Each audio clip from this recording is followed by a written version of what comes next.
In 2019, filmmakers visited a prison in Alabama to capture footage of a revival meeting. But that day's revelations went beyond the revival, resulting in an Oscar-nominated documentary about one of the nation's deadliest prison systems. It's called The Alabama Solution.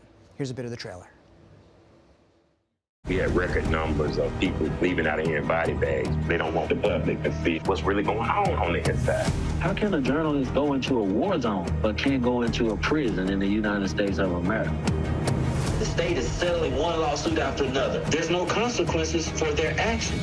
It's not the inmates that's killing them folks. It's the guards. The film is one of 5 nominees for the Best Documentary Feature at the Academy Awards on March 15th, and you can watch it now on HBO Max. We're joined now by Andrew Jarecki and Charlotte Kaufman, directors of The Alabama Solution. The duo has also been behind projects like the Emmy Award-winning HBO series The Jinx. Welcome to both of you, and obviously when our viewers who may well know The Jinx and The Jinx 2, they think about criminal justice, there's obviously a through line here. And congratulations to both of you, by the way, on your Oscar nomination. Thank you. Thanks for having us. We're really happy to have you. And Andrew, you know, I think about the way this film came together, and from what I understand, it's your daughter and a book she recommends to you, your ongoing interest in the criminal justice system, and then also this brings you to Charlotte in a way. Just take us into the inception of the project. You know, I've been interested in the problems in the prison system for a long time, and I just visited a lot of prisons. And then my daughter was 14, was reading this book and said, you know, I know you're interested in incarceration and these issues, and here's a book by a guy who was wrongfully convicted in Alabama. We ended up reading the book together and taking a road trip to Montgomery just to see what we could see. And we met a chaplain who was the first black prison chaplain in the state of Alabama, and started talking to him, and it was clear there was an opportunity to go into one of the prisons with him just to see what was going on there. And that's very unusual because those prisons are so secretive. Journalists are not allowed in prisons in general in the United States, but certainly in Alabama, that's a rarity. And when we went in, we were able to bring a camera the very first time we went to Easterling Prison.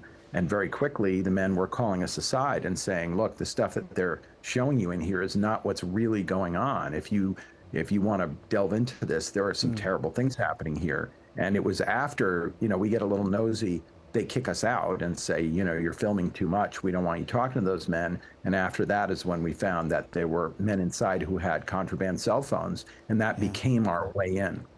It's amazing. I mean, Charlotte, when I think about this shoot for the revival, I mean, how much were you expecting or baiting this sort of extra sense and layer of investigation? How much of it was truly a surprise to get that kind of invitation to sort of come back and stay in touch with some of these inmates? Well, all prisons in America are very, very secretive, as Andrew was mentioning. And so as investigative journalists and filmmakers, when you get the opportunity to go inside and film and interact with people who are living there, you take it. And so initially going into that first meeting, I don't think we were expecting a 7-year journey necessarily that would take us, you know, investigating murder and following a work strike and all the various plot that we ended up uncovering, but we were expecting to learn something because that sort of access you cannot help but learn. Yeah, no, and Andrew, I think for the folks at home to understand how and why do these inmates have phones, which become such an integral part to the way that you're harnessing this and also staying in touch and getting these and harnessing these interviews? Yeah, I mean, what's ironic is that the cell phones, which are illegal, are sold to the inmates by guards. And then those are the things that are our only way to see the crimes that are being committed by guards, by the administration. You know, and frankly, I feel bad for many of the guards who are just trying to get through their lives and trying to have a reasonable job. But the system, because it is so poorly managed, because the corruption is allowed to exist, because the brutality is really promoted by the management and by the Department of Corrections, there is such horrible things are happening there, and it's all kind of that diffusion of responsibility. Well, you know, who's really in charge? And the people who are really in charge act like they don't know that they're operating death camps in a U.S. state paid for by taxpayers.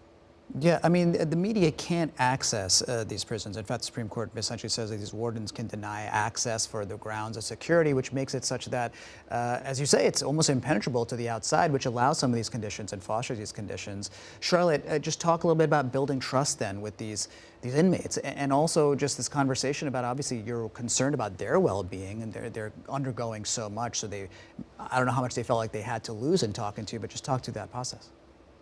It is very shocking to think that we spend $80 billion a year on prisons and we incarcerate 2 million people across the nation, and yet we're not allowed to see inside and evaluate what this taxpayer money is being spent on. And the incarcerated activists that we were able to build relationships with over 7 years, they understood the value of the Fourth Estate, the value of journalism, and how important it is for the public to actually be able to see inside these institutions and be able to evaluate for themselves whether they are fulfilling the mandate that the public expects them to.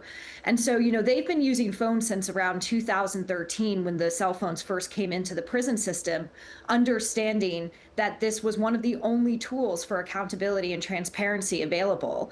So, we had a shared goal and we had a shared desire to uncover the truth. And based on that, we were able to build this, almost a decade-long relationship. And the risks that they took, that they have taken for over a decade in their activism, are profound. But at the same time, they believe that shining a light on what is happening inside creates a mechanism of accountability and therefore safety. Over the course of this time, they're documenting essentially the instance of a murder, all kinds of unconstitutional issues happening, overcrowding, drug abuse, and so much more. Andrew, I mean, there's lessons in this for the criminal justice system beyond Alabama, but there's also a conversation about cell phones and this tool that's used there to harness this footage. And as you've also mentioned, people being targeted for cell phones now.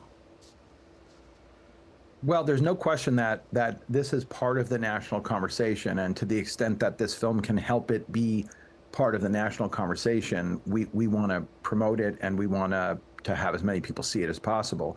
In a place like Alabama, sometimes it's hard to get this kind of message out because the politicians are working so hard to scare everybody in the population about crime, and everybody wants a safe community, everybody wants public safety, but there's no question also that taking people into a prison system and having them live under constant pain of death, having them be in a system where it has the highest suicide rate, the highest death rate, the highest rate of drug addiction, is not preparing these people to get out of prison and rejoin society. So I think it's kind of a fool's errand to think, well, we just got to try to incarcerate our way out of this problem, because clearly that's not working. And the way to make it work, I think, is to just address it in an intelligent way and say we need humane prisons.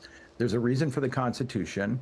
And when the Department of Justice writes a report and sues Alabama for its unconstitutional prison conditions, instead of Alabama taking it lightly and saying, well, that's just not true, and those facts aren't right, and the DOJ is wrong, we hope that the state says, look, we've got a serious human rights disaster happening, and we are going to actually take efforts to fix it, not just build new prisons and spend billions of dollars on stuff that's not going to improve the existing prisons. We're not going to take money out of the school education fund to give it to building more prisons. I mean, the system in Alabama is extremely broken, and nobody in Alabama is really acknowledging it. It is remarkable footage, a remarkable means via which you bring this footage to us in this film that is so thought-provoking and leaves such a mark. Andrew Jarecki, Charlotte Kaufman, the co-directors of the Alabama Solution. You can see it now on HBO Max. Congratulations again on your Oscar nomination, and it's an honor to have you here tonight. Thanks very much. Thank you both. Thank you. Again, it is called The Alabama Solution. It is one of the documentaries that people will be talking about this award season and also for the Oscars. More coming up here on ITI. Stay with us. We'll be right back.